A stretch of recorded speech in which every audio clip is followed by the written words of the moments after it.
Let us start our today's lecture on geotechnical earthquake engineering.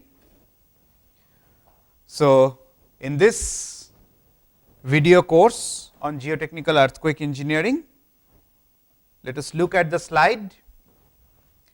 We were going through module number 3, which is engineering seismology. A quick recap what we have learned in the previous lecture. We discussed about the plate tectonics theory, we talked about various layers of the earth and followed by the continental drift theory, which was proposed by seismologist Alfred Wegener, and the evidence for that continental drift theory we have shown or we have seen through this matching the coastlines, matching mountains, matching rock types and rock edges, matching the glacier deposits and matching fossils. So, this was the example of matching the coastlines. This is matching the mountain ranges at different locations. This is through the matching of rock types and edges of the rocks at different locations. This shaded region all are having similar types of rocks, which we have seen. Then matching the glacier deposits 300 million years ago, and next we talked about the theory of plate tectonics, and we have mentioned various tectonic plates on the earth's surface. Also we have seen the subduction zone at the boundary of these plates, also the ridge axis faults, strike slip or transform type of faults, few uncertain plate boundaries through these dotted lines, and also it has been validated through this picture that most of our major earthquakes all around the world, those are occurring at those plate boundaries, where we have seen the plate boundaries, major plate boundaries. All our historical major earthquakes are clustered or congested close to those points of plate boundaries. Then we have seen various types of plate boundaries, major 3 types of plate boundaries we have discussed, like divergent plate boundary, where the plates move apart from each other subjected to tensile type of load, convergent plate boundary, where 2 plates comes together, this is subjected to compressive type of load, and transform plate boundaries, where 2 plates slide past each other, this is shearing type of load. So, through this picture we have seen what are the various types of plate boundaries. This is the picture of divergent plate boundary subjected to tensile forces. This is convergent type of plate boundary subjected to compressive forces, and this is transform type of plate boundary movement, where shearing takes place. And over the earth at various locations, as we have seen, some places can have the convergent plate boundary. Obviously, some other place will have the divergent plate boundary movement, and some places can have transform type of plate boundary movement. Then we have seen the basic characteristics of divergent plate boundary movement, where volcanisms can get formed, and this type of fault which gets created in the map view of the earth's surface is known as normal faults, and 2 plates move away from each other, and this type of movement does not create much of an explosion. Whereas convergent plate boundary, the basic characteristics we have seen, in this case the lithosphere or ground surface gets consumed, and this occurs in reverse or thrust faults and folds. This creates mountains builds up, and it creates huge explosive and volcanisms also in certain cases. Like when ocean and continent 2 plates converge each other like this. So, ocean continent plates collide each other, ocean plate subducts generally below the continent plate, and forms a subduction zone. So, in this case both earthquake and volcanic eruption takes place. For ocean-ocean convergent movement, two oceanic plate collide each other. In this case also earthquake and volcanic eruption takes place, and a subduction zone is getting formed because one plate dives beneath the other one, that is gets subducted. Whereas continent-continent convergent plate movement, we have seen two continent plates collide each other, neither of them tries to get subducted, it creates large mountains, and in this case mostly large earthquakes will occur, but no such volcanic eruptions. An example of two continental plate getting converging is the example of formation of mountain Himalaya. Then we talked about the plate within plate tectonic theory, the transform plate margin, that is the another type of or third type of plate movement, where two plates slide past each other, and it is responsible for most of the earthquakes in the world. Here also earthquake occurs, no significant volcanic eruption. And what are the causes for that plate movement? We have seen the huge temperature difference between the earth's core and the surface, which makes the heat to get transported by the convection process from the core through mantle to the surface. Then we have talked about types of faults.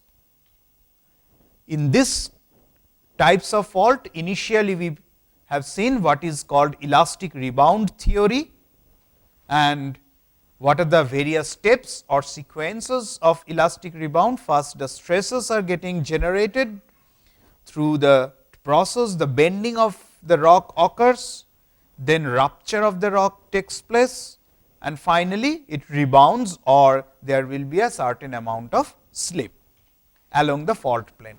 Then we have seen what is the fault. It is a fracture or crack within the earth, where two sides move past each other relative, and the relative motion is parallel to that fracture. And we have seen the parameters which define the position of a fault through angle of dip and angle of strike. Now, in today's lecture, we see the further portions of this types of fault and the seismic waves. So, if we look at this slide, this is known as surface stress of a fault. That means, whenever there is a rupture surface, this is the hypocenter, this one is the fault plane or the weaker plane. Now, if this plane makes a mark on the ground or intersects the horizontal plane or the ground plane along this line, so this is nothing but the intersection line will be called as, that is, these two planes where they are meeting each other at the ground surface is nothing but the surface stress of the fault. Is it clear through this picture? So, this is the location of our hypocenter or focus of earthquake. The vertical projection is the epicenter on the ground, and this is the surface stress of the fault. So, you can see very easily from this picture that it is not necessary that our epicenter should be located on the surface stress of the fault. Is it clear? Because it depends on the dip and strike of this fault plane. Am I right? So, in case of 90-degree dip fault with 0-degree strike, then we can expect that the epicenter may be falling on the surface stress of the fault, but not for non-vertical fault plane, right? Is that clear? So, the fault plane can be far away from the epicenter also. So, this is one of the criteria we as an earthquake engineer should know, because layman, common people, they generally try to believe that the fault of an earthquake will be very close or at the epicenter. So, it is not necessary that surface stress of the fault, that is where you can see the fault or weakness on the ground surface, need not be at the epicentral point. That can occur only if it is a vertical fault plane. Otherwise, for non-vertical fault plane, there can be huge distance on the ground surface between the epicenter and the surface stress, or the on the ground surface where we can see the fault plane, there can be huge difference or distance. Is it clear from this picture? So, this is new learning for us, which is not in common belief of the layman or common people. They believe always that fault will be at the epicentral point, need not be, it can be far apart from each other. Let us look at what are the different types of faults. So, this slide shows us there can be majorly three types of faults. One is called normal fault, another one is called reverse fault, and the other one is called strike slip fault. This normal fault, as you can see from this picture, these two blocks are moving away from each other, that is, they are subjected to the extensional force or the tensile force. So, this type of situation occurs when there is a divergent type plate movement. So, just we have seen the recap of our previous lecture. So, in the divergent type of plate movement, this normal faults are getting formed, or the other way round we can say the divergent type of plate movement creates this normal fault. So, in this case, if you make a marker for a particular bed, you can see that hanging wall down, there is a force over this. You have on this point, there is a movement both vertical as well as horizontal, right. So, this normal fault can make both vertical movement as well as horizontal movement of these two rock blocks, fine.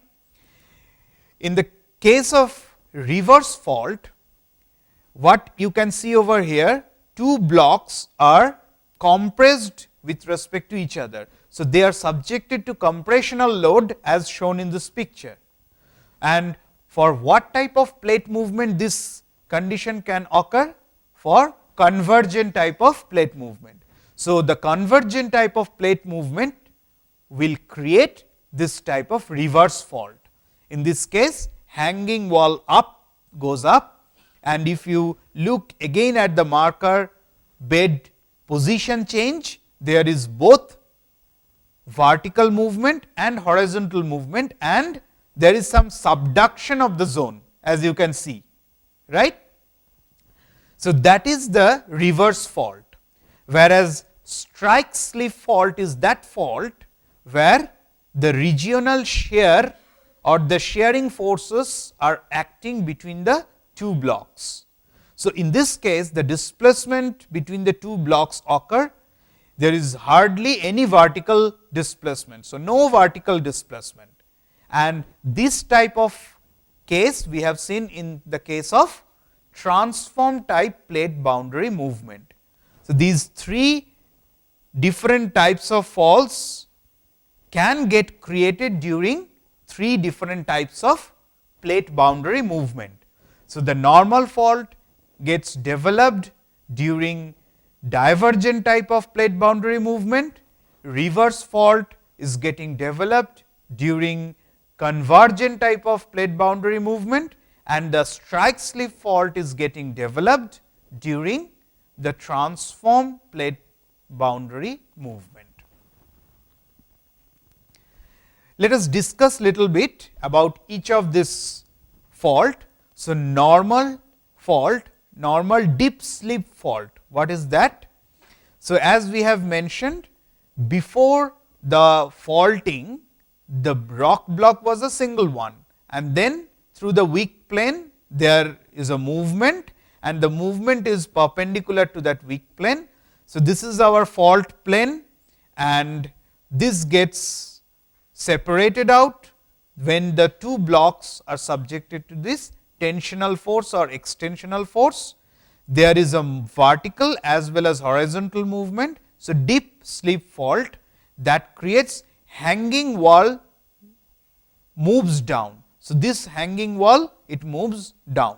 So, a normal dip slip fault, this picture shows clearly, you can see this portion is much above than this portion of the ground. A person is standing over there, you can easily make out what magnitude of movement can occur looking at the height of this person and height of this cars and vehicles, etc. It can be much more than the height of a person, even double the height of a person. So, that type of movement can occur during this normal dip slip fault, where one block is hanging over the other one through this development of the tensional forces between the two blocks. In case of reverse fault, so reverse dip slip fault, this is the picture before faulting. Now, when these blocks are subjected to the compressive forces, that is their lengths are shortening or one gets subducted over the other, that is the convergent type of movement or plate boundary movement occurs. So, along this fault plane what happens? Hanging wall moves up. So, this hanging wall it moves up, and this is also called a thrust fault. So, another name of this reverse dip slip fault is thrust fault. So, if somebody said thrust fault, that indicates it is nothing but a reverse fault. Why the name thrust fault? Because in this case of this convergent type of plate boundary movement, a thrust or a compressional load is acting. So, that is why one block is providing thrust with respect to the other one. So, that is the reason why the name of thrust fault is used over here. So, you can see in this picture as well, a reverse dip slip fault is occurring. So, through that thrust fault, this portion of the earth or ground is moving up, and this remains at the previous location. So, this hanging wall moves up.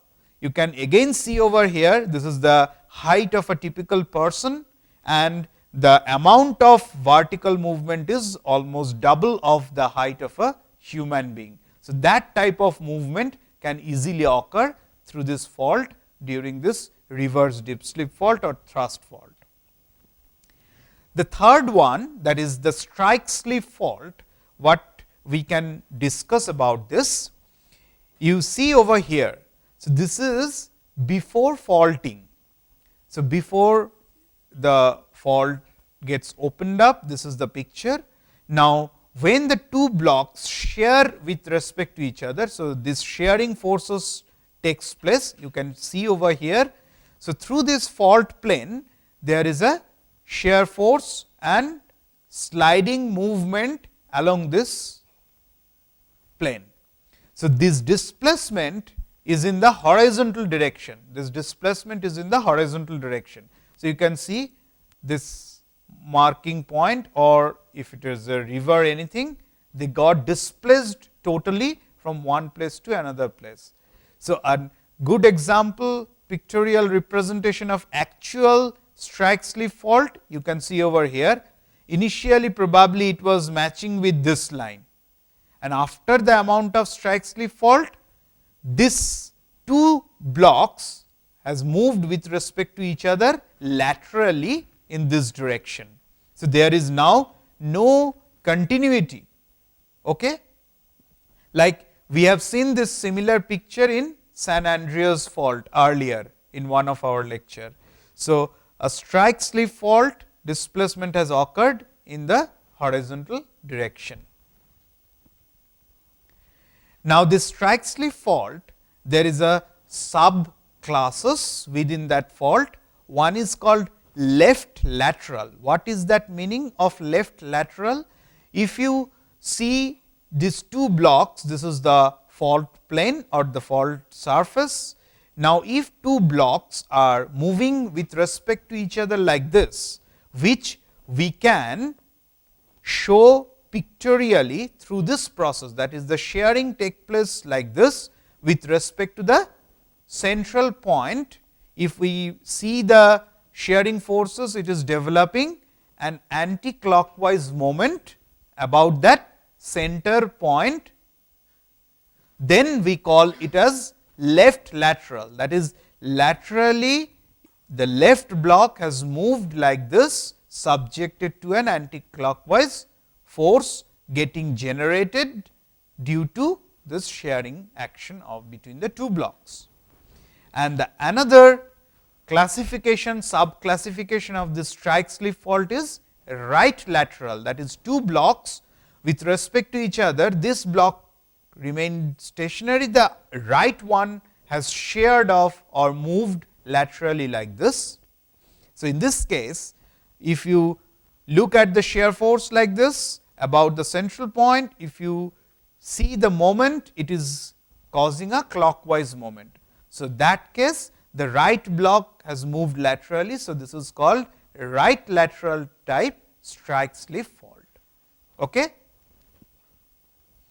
Now, coming to another type of special fault, which is known as oblique slip fault. So, this is, I should say, this is a combination of the previous faults. So, you can see over here, in this case, this was the before faulting picture, and after faulting, this is the exposed fault plane. There is both shearing force as well as there is some divergent or the convergent force, which is creating this type of vertical movement. So, in this case of oblique slip fault, displacement occurs both in vertical and horizontal direction.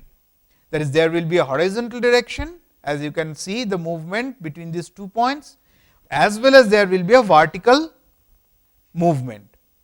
Whereas, in normal fault, pure normal fault and pure reverse fault, what we have seen, there will be only vertical movement, right.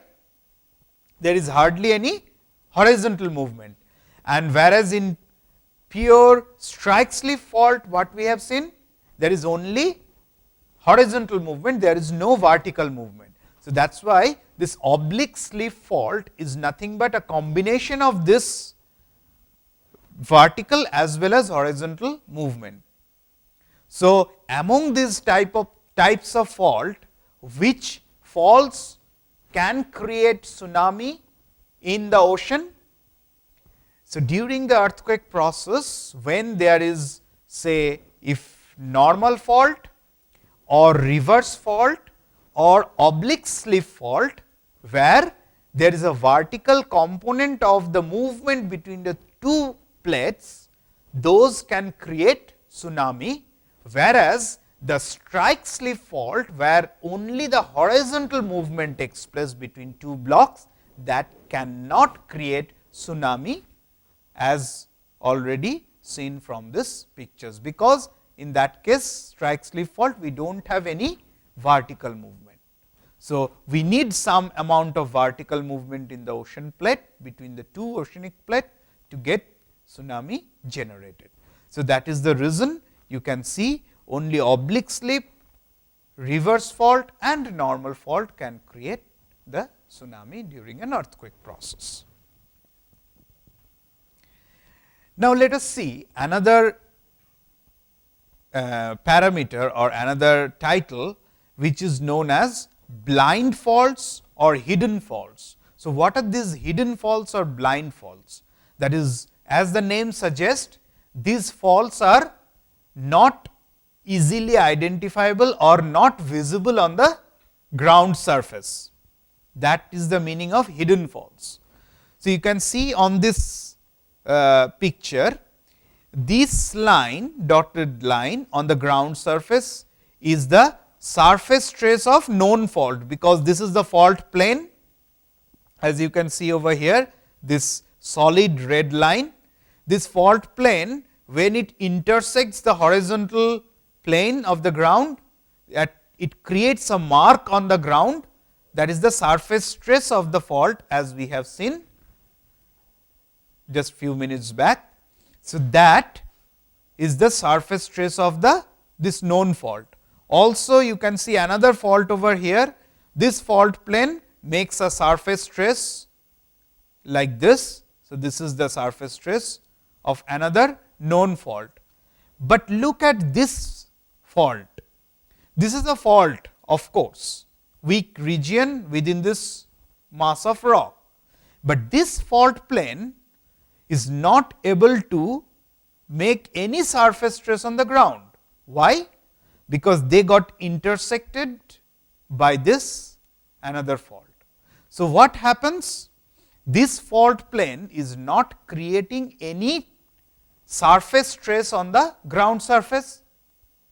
So, obviously, people in general from the ground surface will not be able to identify this fault at the surface level. So, that is known as hidden fault, because it does not intersect the ground surface, or another name is called blind faults. So, these hidden and blind faults are more dangerous, because these are not identifiable easily, and these faults may create earthquake at some locations, which may be till date people considered as a stable zone in terms of earthquake, that is not much of an earthquake can occur.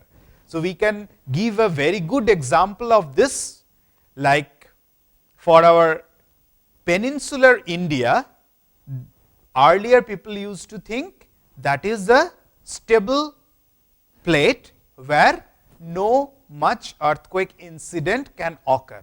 But after the Jabalpur earthquake, Koyna earthquake, etc., that wrong perception of people got changed, which was before 1990s, that peninsular India plate is stable plate. But after those earthquake, Jabalpur, Koyna, etc., Latur, people identified that even a peninsular India plate can have major earthquake, and many times reason can be given that there were probably many hidden faults earlier, which were not discovered by the seismologist or geologist, but through this earthquake processes they were now known to us. So, that is why at various parts of the world you may have this type of hidden fault or blind fault, which may create earthquake in future, which is not yet known. So, to identify this blind and hidden faults is another very big topic of research for the seismologist or geologist. So, what are the various sequences of an earthquake event? Let us see at the sequence. So, first the tectonic loading of the faults will take place. That creates the earthquake, and during that earthquake process, various seismic waves gets generated, and those seismic waves creates a shaking on the ground, that creates a ground motion, and finally, that shaking creates all the structural failure for our civil engineering structures. So, these are the various steps which are occurring during an earthquake process, during and after an earthquake process. Let us look at here tectonic loading of faults, earthquakes, seismic waves, shaking and structural failure. 5 major sequence of the event before, during and after earthquake. So, now let us come to our subtopic on seismic waves. So, through this process of earthquake, the earthquake's energy is getting transmitted through earth as the seismic waves. Waves are getting generated, they travel, and those waves are known as seismic waves. So, these waves are of basically two types. So, basic classification of that seismic wave is, one is called body wave, another is called surface wave. So, these two are the major two types of waves. Now, within body waves, what are body waves? These are the seismic waves which transmit the energy through Earth's interior. So, that is the name why the body came. These waves travel within Earth's interior or Earth's body. So, that is the reason why they are called body waves. Now, if we see the sub classification of the body waves, there can be again two types of body waves. One is called primary wave or P wave, another is called secondary wave or S wave or shear wave. So, primary wave is nothing but when the rocks vibrate parallel to the direction of the wave, that case is called the primary wave. These are compressional in nature, and the successive compression and expansion will take place when this wave travels through a medium. So, the slinky type of example can be given for this P wave movement. We will see soon through pictures. Secondary wave, in this case rocks move perpendicular to the wave direction. So, in P wave the rocks moves parallel to the direction of the wave, whereas in S wave or shear wave or secondary wave, the movement of the particles or the rocks that takes place perpendicular or at 90 degree to the wave direction. In this case, rock shearing takes place, and the behavior can be called as rope like or wavy motion in a stadium. We will see through pictures soon. Whereas, the another major type of seismic wave, as we have mentioned, surface wave. As the name suggests, these are the waves which transmit energy along the earth's surface. So, they are very close to the ground surface. So, that is the reason why the name surface has been used. So, this body means these waves transmit through the earth's interior or earth's body, whereas the surface waves transmit the energy or travels through the earth's surface or ground surface. There also can be two subdivisions of this surface wave. There can be two types of surface wave. One is called Rayleigh wave, another is called Love wave. So, their behavior will be rock moves from side to side like a snake. So, this is for Love wave, and rolling pattern like ocean wave, this is for Rayleigh wave. We will see their characteristics etc., soon in the subsequent slides. So, let us talk about the first type of body wave, which is the primary wave or P wave. So, the another names for this primary waves are P waves, compressional waves or longitudinal waves. So, these are the common names which are alternatively used for primary waves. And what is the typical crustal velocity of these primary waves? Typically, its velocity will be crustal velocity, that is at the earth's crust, okay? That is at rock level, 6 kilometer per second. So, it travels so fast, you can see the velocity 6 kilometer per second, which is about 13,500 miles per hour, huge amount of velocity, that is its speed is very fast, the P wave in the earth's crust. And what are the characteristics of these P waves? They travel through all the medium, that is through solids, through liquids or gaseous. That is, this P wave or compressional wave or longitudinal wave, they can travel through any type of media, whether it is solid media or liquid media or gaseous media. And in this case, material movement is in the same direction as the wave movement. As I had mentioned, in this case, the particles which are getting shaped through the movement of the waves, they move in the same direction as the wave also moves or propagates. Its behavior is, it causes dilation and contraction, that is, In some places it creates the dilation or expansion, in some cases it creates compression. So, this is a subsequent cases of dilation, compression, dilation, compression, that is expansion, compression, expansion, compression along the length of the movement of the particles in the direction of the wave propagation of the earth's material through which they pass through. And arrival, about the arrival, they arrive first on any seismogram, that is where you are recording your earthquake waves arrival time and their behavior. In that case, P wave, because of their very high value of the crustal velocity, they arrive first in those seismogram. Now, let us look here in this picture. This explains many things I will discuss now.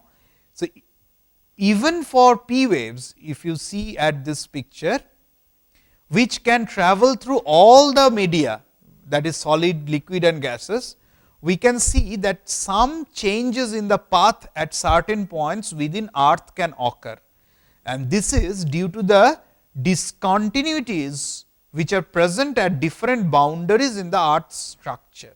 What does it mean? Suppose the earthquake epicenter is here and hypocenter we can say close to that point. Okay? So, from hypocenter this will be a vertical projection, epicenter is here.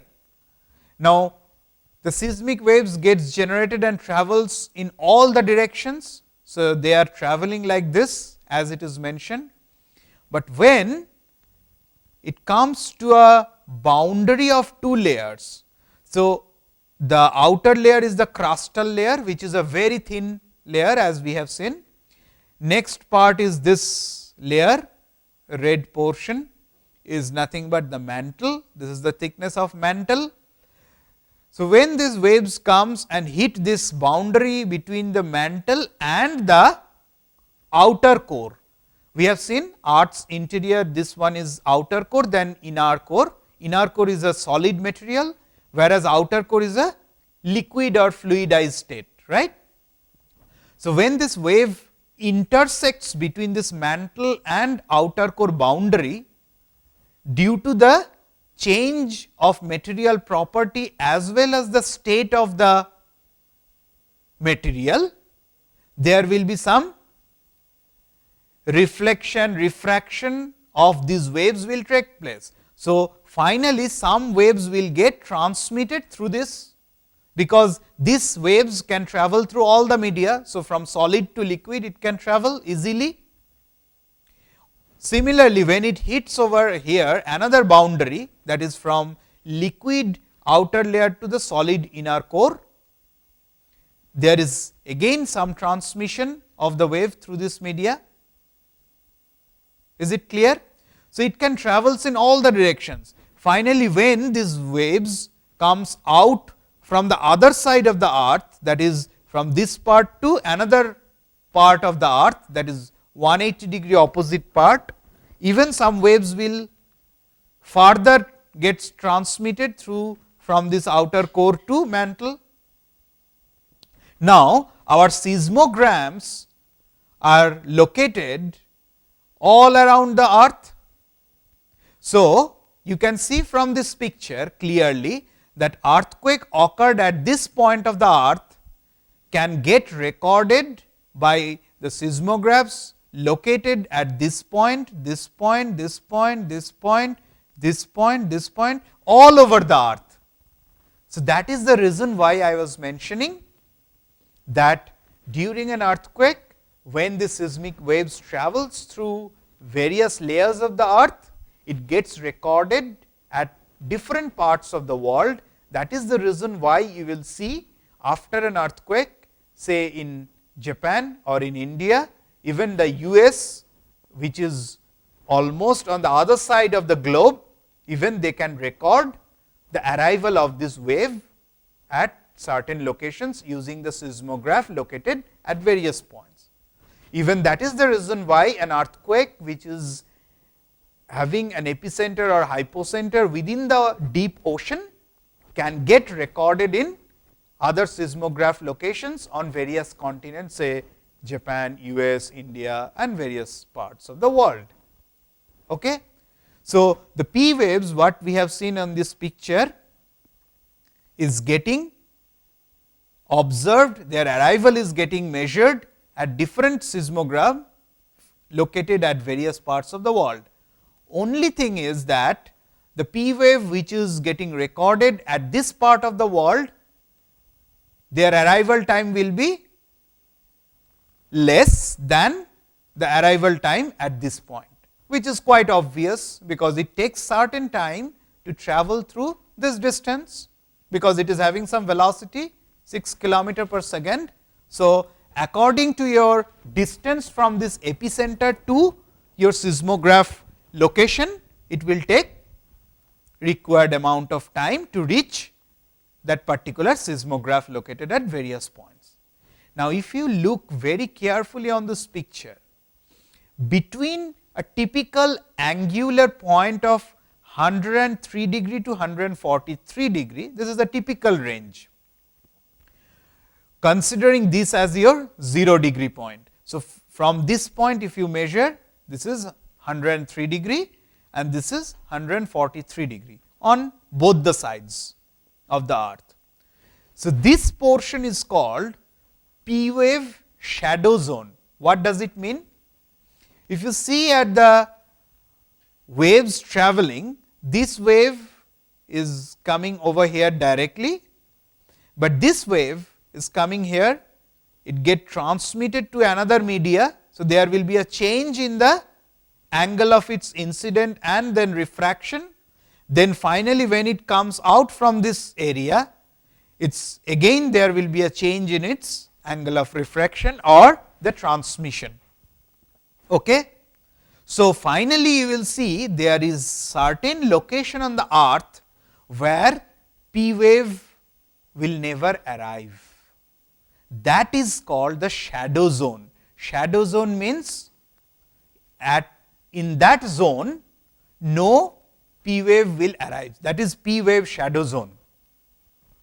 So, if your seismograph is located here, that seismograph will record nothing, because no P wave because of this earthquake can reach here. So, they will feel that as if no earthquake has occurred at any part of the world, but the other parts of the world they will record this incident. So, they will say no, it has occurred at some part of the world, probably your seismograph could not record because you may be located in the shadow zone of that P wave. That is why the P wave could not arrive at your seismograph, provided of course, the seismograph is in working condition, right. So, this is the observation you can see why an earthquake occurring at any part of the world is getting recorded all over the world except those shadow zone. Clear? Let us come to the next slide, which shows the behavior or characteristics of the secondary wave or S wave or shear wave. So, let us look at the slide over here. Secondary waves, S waves or shear wave, these are the different names commonly used for secondary waves. The typical crustal velocity of this secondary wave is about 3 kilometer per second. So, in the crust, earth's crust, their typical velocity is about half of the primary wave. As you can see, primary wave is having typical crustal velocity of about 6 kilometer per second, and this secondary wave is having typical crustal velocity of about 3 kilometer per second. And its behavior is, it causes shearing and stretching of the earth's material through which they pass, and generally it causes the most severe shaking, which is very damaging to the structures. And shear wave travels through only solid media, it cannot travel through fluid media, that is, it cannot travel through liquid and gaseous media, because they are shear wave. As we know, the shear load cannot act on fluid media, the same reason why this shearing waves or shear waves or secondary waves cannot travel through liquid or gaseous media, it can travel only through the solid media. So, shear waves, they move material perpendicular to the wave movement, that is, if this is the direction of the movement of the wave, the particles move perpendicular to that 90 degree to that, and their arrival in the seismograph is second. So, when you are recording on a seismogram, seismogram will show this will arrive second after P wave. So, P wave, because of its highest velocity among all the seismic wave, will arrive first, then second one will be the secondary wave. Now, if you see at this picture, we can say the S wave velocity drops to 0 at the core and mantle boundary, which is known as Gutenberg discontinuity. So, what is that mantle and core boundary?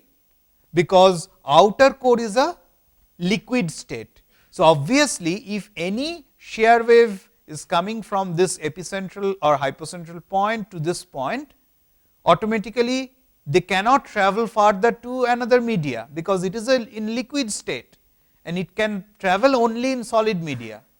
So, that velocity drops to 0 at this boundary. This boundary is known as Gutenberg discontinuity.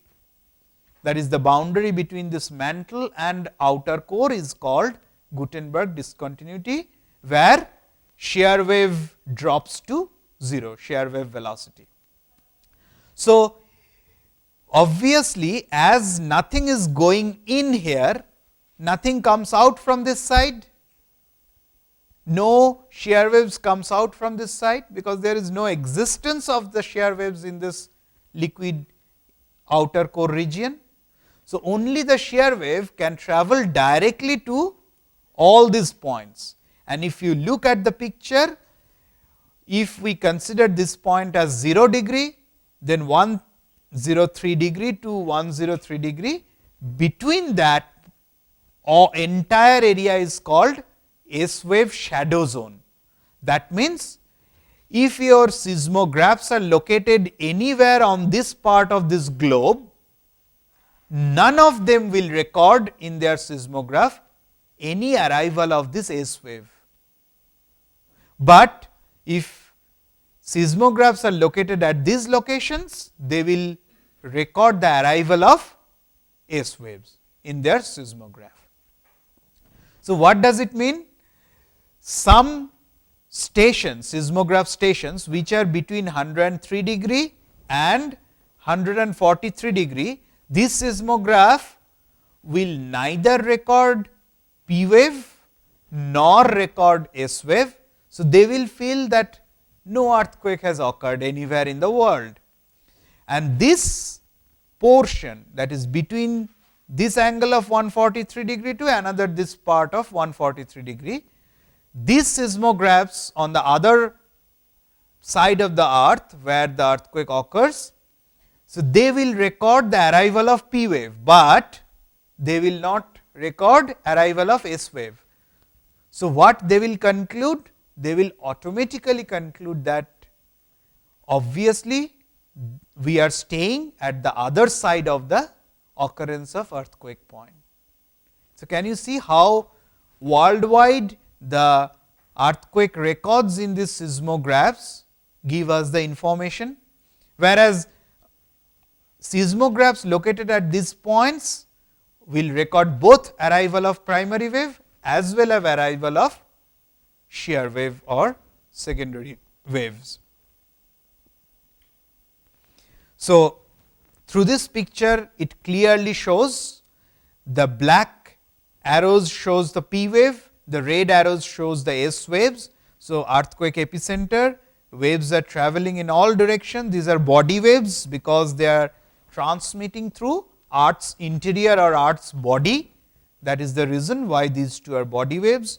So, seismograph located at this location, seismic station, they record both P wave they will arrive first in that seismogram, and after certain time, because there is a difference of velocity between these two waves. So, it will take certain time, then the S wave will come.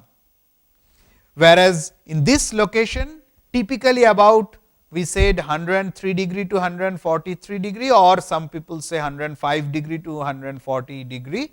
So, these are typical angles. If any seismic station is placed at this location, they will record no P wave and no S wave, because they are lying in the shadow zone of both P wave and S wave.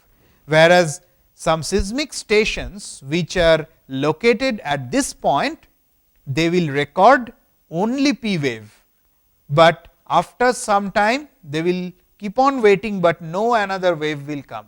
That means, they can automatically understand that they are probably staying in the S wave shadow zone, but not in P wave shadow zone, of course, provided the recording instrument is working after recording this P wave.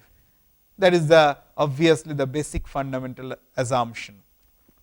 So, you can see all over the world, any earthquake occurring at any point, whether it is in deep ocean or in a continent or in a desert, everything can get recorded at various locations of seismic stations located across the world.